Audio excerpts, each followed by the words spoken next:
Hi, ನಾನೆಲ್ಲ beautiful ಸೋಲ್ಸ್ಗೆ welcome ಮಾಡ್ಕೊಳ್ತಾ ಇದ್ದೀನಿ ವಿನಸ್ 71 ಚಾನಲ್ಗೆ. ಹಾಗಿದ್ರೆ ಇವತ್ತಿನ ದಿನ ನೋಡ್ಲಿಕ್ಕೆ ಹೋಗ್ತಾ ಇರೋವಂಥದ್ದು ಮಕರ ರಾಶಿಯವರ ಒಂದು ರೀಡಿಂಗ್ ಅನ್ನ. ಅವರ ಲೈಫಲ್ಲಿ ಈ ಬರುವಂತ ದಿನಗಳು ಅಂದ್ರೆ ಎಂಡ್ ಆಫ್ ಮೇ ಅವರಿಗೆ ಏನು ಒಂದು ಅಟ್ರಾಕ್ಷನ್ ಮಾಡ್ತಾ ಇದ್ದಾರೆ ಅವರು ಲೈಫಲ್ಲಿ, ಮತ್ತೆ ಏನು ಅಬಂಡೆನ್ಸ್ ಅನ್ನ ತಗೊಂಡ್ ಬರ್ತಾ ಇದ್ದಾರೆ, ಹಾಗೆ ಏನಾದ್ರೂ ಚಾಲೆಂಜಸ್ ಅನ್ನ ಫೇಸ್ ಮಾಡ್ತಾ ಇದ್ದೀರಾ ಅಂತ ಹೇಳಿ ನೋಡ್ಕೊಂಡ್ ಬರೋಣ. ರೀಡಿಂಗಿಗೆ ಕನೆಕ್ಟ್ ಆಗೋದಕ್ಕೆ ಒಂದ್ಸಾರಿ ಚಾನಲ್ ಅನ್ನ ಸಬ್ಸ್ಕ್ರೈಬ್ ಮಾಡ್ಕೊಳ್ಳಿ, ತುಂಬಾ ಅಕ್ಯುರೇಟ್ ಆಗಿ ರೀಡಿಂಗ್ ಬರುತ್ತೆ. ಹಾಗೆ ಪರ್ಸನಲ್ ರೀಡಿಂಗ್ ಆಪ್ಷನ್ಸ್ ಎಲ್ಲ ಕೇಳ್ತಾ ಇದ್ದೀರಾ, ಮೊಬೈಲ್ ನಂಬರ್ ಆಲ್ರೆಡಿ ಮೆನ್ಷನ್ ಮಾಡಿರ್ತೀನಿ, ಒಂದ್ಸಾರಿ ಹಾಯ್ ಅಂತ ಹೇಳಿ ಮೆಸೇಜ್ ಅನ್ನ ಹಾಕಿ. ಪರ್ಸನಲ್ ರೀಡಿಂಗ್ ನಿಮ್ಗೆ ಚಾರ್ಜಬಲ್ ಇರುತ್ತೆ. ಸೊ ಅದೇನಿರುತ್ತೆ ಅಂತ ಹೇಳಿ ನಾನು ನಿಮ್ಗೆ ಹೇಳ್ತೀನಿ. ಸೊ ಸ್ವಲ್ಪ ಲೇಟ್ ಆದ್ರೂ ಕೂಡ ಯಾವುದೇ ಕಾರಣಕ್ಕೂ ಪ್ಯಾನಿಕ್ ಆಗ್ಲಿಕ್ಕೆ ಹೋಗಬೇಡಿ, ನಾನು ನಿಮ್ಗೆ ರಿಪ್ಲೈ ಮಾಡ್ತೀನಿ ಸ್ವಲ್ಪ ಹೆಚ್ಚು ಕಡಿಮೆ ಆದ್ರೂ ಕೂಡ.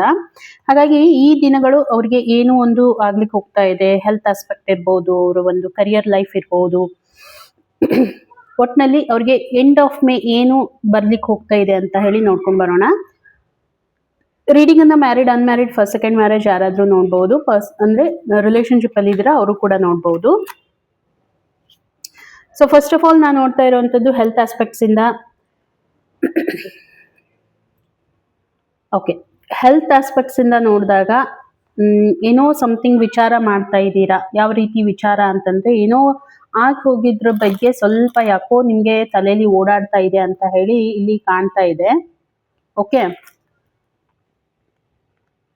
ಏನಾದ್ರೂ ನಿಮ್ಮ ಹೆಲ್ತ್ ಬಗ್ಗೆ ನೀವೇನಾದ್ರೂ ನೆಗ್ಲೆಕ್ಟ್ ಮಾಡ್ಕೊಳ್ತಾ ಇದ್ದೀರಾ ಅನ್ನೋವಂಥದ್ದು ಒಂದು ಭಯ ಕಾಡ್ತಾ ಇದೆ ನಿಮ್ಗೆ. ಅದರಿಂದಾಗಿ ಏನೋ ಅನ್ನೋನ್ ಅದು ಏನ್ ಭಯ ಅಂತ ನಿಮ್ಗೆ ಆಕ್ಚುಲಿ ಗೊತ್ತಾಗ್ತಾ ಇಲ್ಲ. ಮತ್ತೆ ಹೆಲ್ತ್ ವೈಸ್ ನೀವೇನಾದ್ರೂ ಬೇರೆ ಬೇರೆ ಎಕ್ಸಸೈಸ್ ಮಾಡೋದು, ಯೋಗ ಮಾಡೋದು, ಏನಾದ್ರೂ ಒಂದು ಇನಿಷಿಯೇಟಿವ್ ತಗೋಬೇಕಾಗತ್ತೆ. ತುಂಬಾ ನೆಗ್ಲೆಕ್ಟ್ ಮಾಡ್ತಾ ಇದ್ರ ಹೆಲ್ತ್ ಬಗ್ಗೆ. ನೀವು ಕಂಫರ್ಟ್ ಝೋನ್ಗೆ ಹೋಗಿದ್ದೀರಾ ಒಂದ್ ಹೇಳ್ಬೇಕಂತಂದ್ರೆ. ಓಕೆ, ಹಾಗಾಗಿ ನಿಮ್ಗೆ ಹೆಲ್ತ್ ವೈಸ್ ಏನಾದ್ರೂ ಸಮಥಿಂಗ್ ಪ್ರಾಬ್ಲಮ್ ಆಗುವಂತದ್ದು ನನಗೆ ಇಲ್ಲಿ ಕಾಣ್ತಾ ಇದೆ. ಏನಿದೆ ಸ್ವಲ್ಪ ನೀವು ವಿಚಾರ ಮಾಡಿ. ಹಾಗೆ ನೋಡಿ, ಅದನ್ನೇ ಹೇಳಿದೆ ನಾನು, ಏನಂತಂದ್ರೆ ಇಲ್ಲಿ ಕ್ಲಿಯರ್ ಆಗಿ ಮೆಸೇಜ್ ಏನ್ ಬರ್ತಾ ಇದೆ, ಹೆಲ್ತ್ ಆಸ್ಪೆಕ್ಟ್ ಇಂದ ಸ್ವಲ್ಪ ಪ್ರಾಬ್ಲಮ್ ಏನಾಗ್ತಾ ಇದೆ. ಹಾಗಿದ್ರೆ ಏನೋ ತಲೆಯಲ್ಲಿ ಏನೋ ವಿಚಾರಗಳು, ಆ ವಿಚಾರಗಳ ಮೇಲೆ ನಿಮ್ಗೆ ಕಂಟ್ರೋಲ್ ಸಿಗದೆ ಇರುವಂತದ್ದು, ಮನಸ್ಸಿಗೆ ಸ್ವಲ್ಪ ನೋವಾಗುವಂತದ್ದು, ಮತ್ತೆ ನಿಮ್ಮನ್ನ ನೀವು ತುಂಬಾ ರೆಸ್ಟ್ರಿಕ್ಟೆಡ್ ಮೋಡಲ್ಲಿ ಹಾಕೊಂಡಿರುವಂತದ್ದು.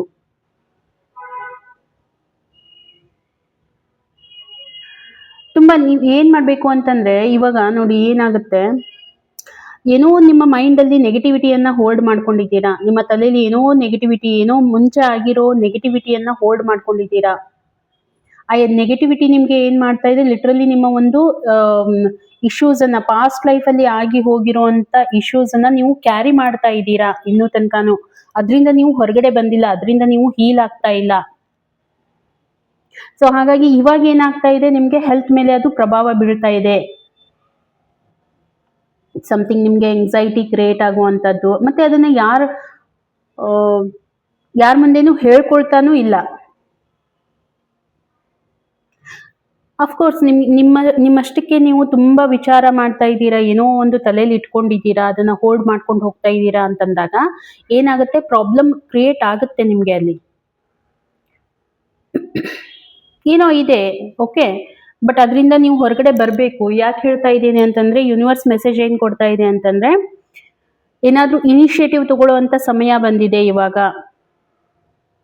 ನಿಮ್ಮ ಹೆಲ್ತ್ ವೈಸ್ ನೀವೇನಾದ್ರೂ ಇನಿಷಿಯೇಟಿವ್ ಪಾಸಿಟಿವ್ ಆಗಿ ಥಿಂಕ್ ಮಾಡುವಂಥದ್ದು ಇರ್ಬೋದು.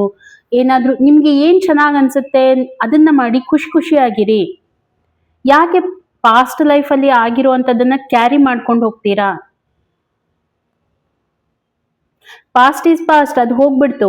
ಆದ್ರೆ ಅದನ್ನ ನೀವು ಮೈಂಡ್ ಅಲ್ಲಿ ಇಟ್ಕೊಂಡು ಹೋದ್ರೆ ನಿಮ್ಮ ಮನಸ್ಸು ಹಾಳಾಗುತ್ತೆ, ನಿಮ್ಮ ಶರೀರಕ್ಕೂ ಏನಾಗುತ್ತೆ, ಅದು ಹೊಡೆತ ಕೊಡುತ್ತೆ. ಹಾಗಾಗಿ ಏನ್ ಮಾಡ್ಬೇಕು, ಆಕ್ಷನ್ ಮೋಡ್ಗೆ ಬರ್ಬೇಕು ಇವಾಗ. ಆಕ್ಷನ್ ಮೋಡ್ ಇಟ್ ಮೀನ್ಸ್ ನೀವು ಹೀಲ್ ಮಾಡ್ಕೊಳ್ಳೋದಕ್ಕೆ ಏನೇನ್ ಪ್ರಯತ್ನ ಮಾಡಬೇಕು ನೋಡಿ. ಯೋಗ ಮಾಡಿ, ಮೆಡಿಟೇಷನ್ ಮಾಡಿ. ನೋಡಿ, ನಾನು ಹೇಳ್ತಾ ಇರೋದು ಈಸಿ ಅಲ್ಲ. ಯಾವುದೇ ವ್ಯಕ್ತಿಗೂ ಕೂಡ ಪಾಸ್ಟ್ ಅಲ್ಲಿ ಏನೋ ಆ ರೀತಿ ಆಗಿದೆ ಅಂತಂದ್ರೆ ಅದನ್ನ ಬಿಟ್ಟು ಬರೋದು ಈಸಿ ಇರೋದಿಲ್ಲ. ಸಮ್ ಟೈಮ್ ಏನಾಗುತ್ತೆ ಹೇಳಿ, ಅದರಿಂದ ನಾವು ಬರ್ಲಿಲ್ಲ ಅಂದ್ರೆ ಮಾಡಿರುವಂತ ವ್ಯಕ್ತಿಗೆ ಅದೇನು ಪ್ರಾಬ್ಲಮ್ ಆಗೋದಿಲ್ಲ. ಆದ್ರೆ ನೀವ್ ಅದನ್ನ ಅದನ್ನೇ ತಲೆಯಲ್ಲಿ ಇಟ್ಕೊಂಡು ಹೋಗ್ತೀರಾ, ಲಿಟ್ರಲಿ ನಿಮ್ಮ ಒಂದು ಆರೋಗ್ಯ ನಿಮ್ಮ ಕೈಯಿಂದ ನೀವೇ ಹಾಳು ಮಾಡ್ಕೊಳ್ತಾ ಇದ್ದೀರಾ. ಅದು ನಿಮಗೆ ಇಂಪ್ಯಾಕ್ಟ್ ಆಗುತ್ತೆ.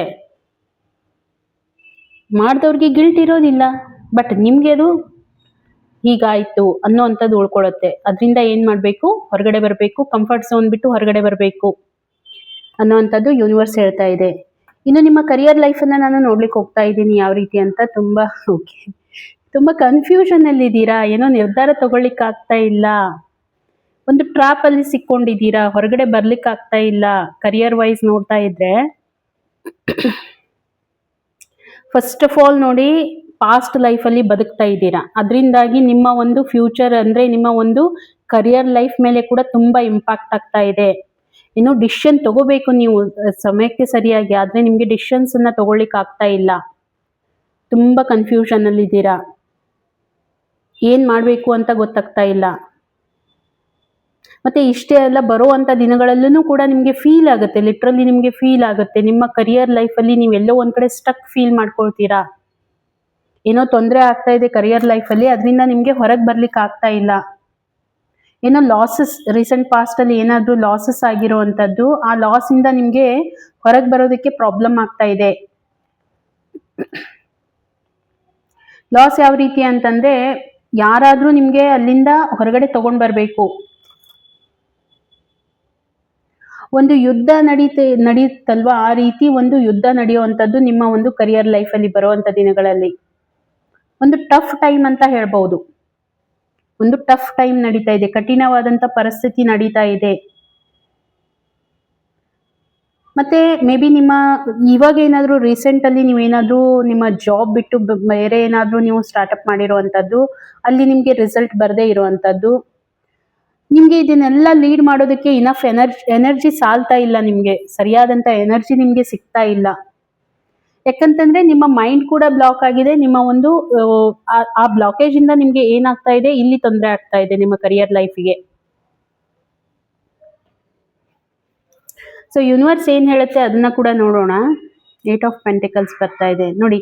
ನಿಮ್ಮ ಲೈಫಲ್ಲಿ ನಿಮಗೆ ಫೈನಾನ್ಷಿಯಲಿ ನಿಮಗೆ ಸ್ಟೆಬಿಲಿಟಿ ಬರಬೇಕು ಅಂತಂದ್ರೆ ಎಕ್ಸ್ಟ್ರಾ ಸ್ಕಿಲ್ಸ್ ಮೇಲೆ ವರ್ಕ್ ಮಾಡಿ, ಸ್ವಲ್ಪ ಹಾರ್ಡ್ ವರ್ಕ್ ಮಾಡಿ, ಎಫರ್ಟ್ ಮಾಡಿ, ಅದನ್ನ ನೀವು ತಗೊಂಡ್ ಬರಬೇಕು. ಆಕ್ಚುಲಿ ಇವಾಗ ಏನಾಗಿದೆ, ನಿಮ್ಮ ಒಂದು ಎನರ್ಜಿ ಫುಲ್ ಬ್ಲಾಕೇಜ್ ಆಗಿದೆ. ಓಕೆ, ಇಲ್ಲಿಂದ ನೀವು ಹೊರಗಡೆ ಬರ್ಬೇಕಂದ್ರೆ ನಿಮ್ ಕಡೆಯಿಂದ ಆಗೋದಿಲ್ಲ. ಏನ್ ಮಾಡ್ಬೇಕು, ಯಾರಾದ್ರೂ ಸಪೋರ್ಟ್ ಅನ್ನ ತಗೊಳ್ಳಿ, ಯಾರಾದ್ರೂ ಸಜೆಷನ್ಸ್ ಅನ್ನ ತಗೊಳ್ಳಿ. ನಿಮ್ಗೆ ಪ್ರಾಬ್ಲಮ್ ಆಗ್ತಾ ಇದೆ ಅಂತಂದ್ರೆ ಸಜೆಷನ್ಸ್ ತಗೊಳ್ಳಿ, ಅವ್ರು ನಿಮ್ಗೆ ಹೆಲ್ಪ್ ಮಾಡ್ತಾರೆ. ಸೊ ಅಲ್ಲಿಂದ ನೀವು ಹೊರಗಡೆ ಬಂದು ಏನ್ ಮಾಡ್ಬೇಕು, ತುಂಬಾ ಎಫರ್ಟ್ ಹಾಕ್ಬೇಕು, ಹಾರ್ಡ್ ವರ್ಕ್ ಮಾಡ್ಬೇಕು. ಮತ್ತೆ ನೀವು ಏನ್ ಇವಾಗ ಕ್ಯಾರಿ ಮಾಡ್ತಾ ಇದ್ದೀರಾ ಅದೇ ಎನರ್ಜಿಯಲ್ಲಿ ನೀವು ಹೋದ್ರೆ ನಡೆಯೋದಿಲ್ಲ. ತುಂಬಾ ಚೇಂಜ್ ಆಗ್ತಾ ಇದೆ, ವರ್ಡ್ ತುಂಬಾ ಚೇಂಜ್ ಆಗ್ತಾ ಇದೆ. ನಮ್ಮಲ್ಲಿ ಏನಾದರೂ ಎಕ್ಸ್ಟ್ರಾ ಸ್ಕಿಲ್ಸ್ ಇತ್ತು ಅಂತಂದ್ರೆ ಅದ್ರ ಬೇಸ್ ಮೇಲೆ ನಮ್ಮನ್ನ ಜಡ್ಜ್ ಮಾಡ್ತಾರೆ. ಇಲ್ಲ ಅಂತಂದ್ರೆ ನೋ ಡೌಟ್ ಅದಕ್ಕೆ ಏನು ಬೆಲೆ ಇರೋದಿಲ್ಲ. ಹಾಗಾಗಿ ಸ್ವಲ್ಪ ನೀವೇನ್ ಮಾಡಬೇಕು, ಆ ಒಂದು ಫ್ಯಾಷನೇಟ್ ಆಗಿ ನಿಮ್ಮ ಕರಿಯರ್ ಜಾಬ್ ಬಗ್ಗೆ ನೀವು ಫ್ಯಾಷನೇಟ್ ಆಗಿ ಹೊಸ ಹೊಸ ಸ್ಟ್ರಾಟಜಿಯನ್ನ ತಗೊಂಡ್ ಬನ್ನಿ ಬಿಸ್ನೆಸ್ ಅಲ್ಲಿ. ಇದನ್ನ ಯಾಕೆ ಮಾಡ್ತಾ ಇಲ್ಲ ಅಂತ ಹೇಳಿ ಯೂನಿವರ್ಸ್ ಹೇಳ್ತಾ ಇದೆ. ರಿಲೇಶನ್ಶಿಪ್ ಆಸ್ಪೆಕ್ಟ್ ಇಂದ ನೋಡಿದಾಗ ಸೇಮ್ ಪಾಸ್ಟ್ ಲೈಫಲ್ಲಿ ಏನೇ ಆಗಿ ಹೋಗಿದೆ, ತುಂಬಾ ಅಲೋನ್ ಆಗಿ ಫೀಲ್ ಮಾಡ್ಕೊಳ್ತಾ ಇದ್ದೀರಾ ರಿಲೇಶನ್ಶಿಪ್ ಇಂದ. ಸಮಥಿಂಗ್ ಏನೋ ಡೌನ್ ಫಾಲ್ ಆಗಿದೆ ನಿಮ್ಮ ರಿಲೇಶನ್ಶಿಪ್ ಅಲ್ಲಿ, ಹಾಗಾಗಿ ಒಂಟಿ ಆಗಿದ್ದೀನಿ ಅನ್ನೋಂಥ ಭಾವನೆ ಬರ್ತಾ ಇದೆ. ಆಗಿ ಹೋಗಿರೋ ಅಂಥದ್ದನ್ನ ನೆನೆಸ್ಕೊಳ್ತಾ ಇದ್ದೀರಾ. ಮುಂಚೆನೆ ನಿಮ್ಗೆ ನಾನು ಹೇಳಿದೆ, ಆಗಿ ಹೋಗಿರೋ ಅಂಥದ್ದನ್ನ ತುಂಬಾ ನೀವೇನ್ ಮಾಡ್ತಾ ಇದ್ದೀರಾ, ಫೀಲ್ ಮಾಡ್ಕೊಳ್ತಾ ಇದ್ದೀರಾ. ಪಾಸ್ಟ್ ಲೈಫಲ್ಲಿ ಬದುಕ್ತಾ ಇದ್ದೀರಾ ಒಂದೇ ಹೇಳ್ಬೇಕಂತಂದ್ರೆ. ಎಲ್ಲ ಎಷ್ಟು ಕನೆಕ್ಟೆಡ್ ಇದೆ ನೋಡಿ.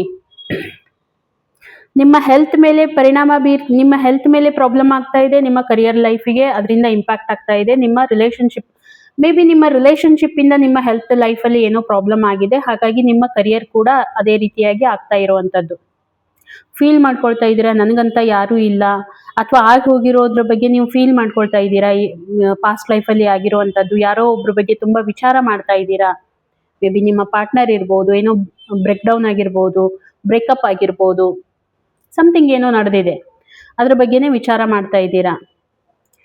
ಅದೇ ರೀತಿ ಆಗುತ್ತಾ ಹಾಗಿದ್ರೆ ಬರುವಂಥ ದಿನಗಳಲ್ಲಿ ನೀವು ತುಂಬಾ ಕಮಿಟೆಡ್ ಆಗಿರ್ತೀರಾ, ಅದರಿಂದ ಓವರ್ಕಮ್ ಮಾಡ್ತೀರಾ. ಇವಾಗೇನು ನಿಮಗೆ ಅನಿಸ್ತಾ ಇದೆ ಒಂಟಿ ಆಗಿದ್ದೀನಿ, ಇದರಿಂದ ಡೆಫಿನೆಟ್ ಆಗಿ ನೀವು ಹೊರಗಡೆ ಬರ್ತೀರಾ. ರಿಲೇಶನ್ಶಿಪ್ ಅಲ್ಲಿ ಹೊರಗಡೆ ಬರ್ತೀರಾ, ತುಂಬಾ ಕಮಿಟೆಡ್ ಪರ್ಸನ್ ಆಗ್ತೀರಾ.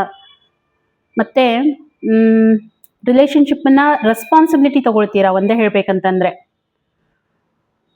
ಇವಾಗ ನಿಮ್ಗೆ ಏನು ತೊಂದರೆ ಆಗಿದೆ ಅದನ್ನ ನೀವು ಪಾಸ್ಟ್ ಲೈಫನ್ನ ಆಗಿರುವಂಥದ್ದನ್ನ ಕ್ಯಾರಿ ಮಾಡ್ತಾ ಇದ್ದೀರಾ. ಬಟ್ ಇವಾಗ ಅದನ್ನ ನೀವು ಏನು ಮಾಡ್ತೀರಾ, ಬೀಟ್ ಮಾಡಿಬಿಟ್ಟು ಮುಂದೆ ಹೋಗ್ತೀರಾ. ಅದರಿಂದ ಹೊರಗಡೆ ಬಂದು ಆಕ್ಷನ್ ಮೋಡ್ಗೆ ಬರ್ತೀರಾ. ಹಾಗೆ ಅದಕ್ಕೆ ರಿಲೇಟೆಡ್ ಏನು ಬೇಕು, ಕಮಿಟ್ಮೆಂಟ್ ಇದೆಯಾ ಅದನ್ನ ಪೂರ್ತಿ ಮಾಡುವಂಥದ್ದು. ನಿಮ್ಮನ್ನ ನೀವು ಹೀಲ್ ಮಾಡ್ಕೊಂಡು ಬರ್ತೀರಾ ಟೋಟಲ್ ಆಗಿ.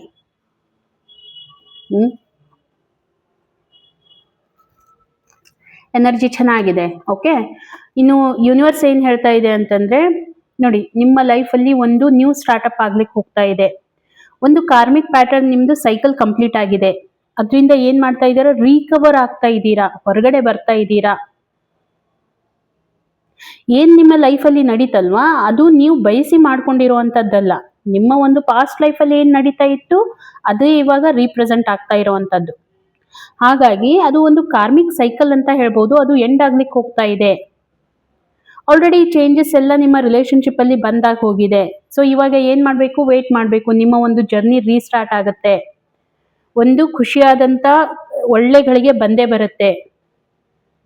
ಅದಕ್ಕೆ ಏನೇ ಇದ್ರೂ ಕೂಡ ನೀವು ಸ್ಟೇಬಲ್ ಆಗಿ, ಡೌನ್ ಫಾಲ್ ಆಗ್ತಾ ಇದೆಯಾ ಅದಕ್ಕೆ ಮುಂಚೆನೆ ರೆಡಿ ಇರಿ, ಬ್ರೇಕ್ ಆಗ್ತಾ ಇದೆಯಾ, ಬ್ರೇಕಪ್ ಆಗ್ತಾ ಇದೆಯಾ, ರೆಡಿ ಇರಿ ಅನ್ನೋವಂಥದ್ದನ್ನ ನಿಮ್ಮಲ್ಲಿ ನೀವು ಆ ಗಟ್ಟಿತನ ತಗೊಂಡ್ ಬನ್ನಿ ಅಂತ ಹೇಳಿ ಯೂನಿವರ್ಸ್ ಹೇಳ್ತಾ ಇದೆ. ಅಂದ್ರೆ ಒಂದು ಕಾರ್ಮಿಕ್ ಸೈಕಲ್ ಕಂಪ್ಲೀಟ್ ಆಗ್ತಾ ಇದೆ ಅಷ್ಟೇ.